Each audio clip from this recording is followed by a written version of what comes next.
We also want to highlight the very strong show of solidarity. I think for me what has been extraordinary has been to see how across the country people, citizens, associations have come together to support one another. And I must say, you know, I'm not sure this would happen in my own country.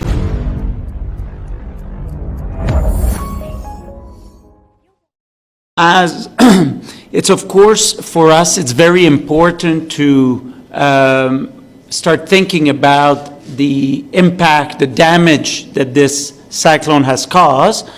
But we first and foremost need to look at today the impact and the people that are still suffering enormously from the impact of the disaster. And for us, something that is quite important to highlight and that we're trying to communicate outside of Sri Lanka is that this disaster has hit the island at a moment where this is a compounded impact. This is after the pandemic, after the economic crisis, and the disaster is hitting the country at a moment where, you know, 25% of Sri Lankans live in poverty, still live in poverty.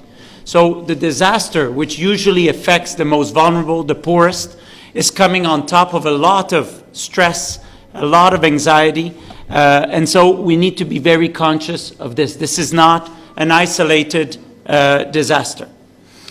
We also want to highlight the very strong show of solidarity. I think for me what has been extraordinary has been to see how across the country people, citizens, associations have come together to support one another. And I must say, you know, I'm not sure this would happen in my own country. So frankly, to see the kind of solidarity that Sri Lankans are capable of to support each other has been really extraordinary. And we have also been very impressed by the solidarity of the international community. Until today, 21 countries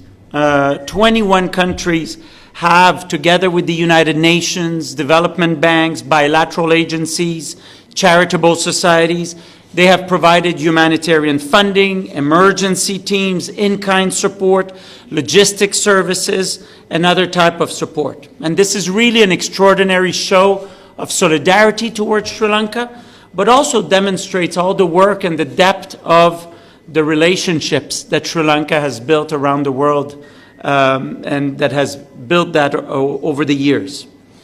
Now, the humanitarian community, the United Nations, together with all of our humanitarian partners, we have also been very active from day one.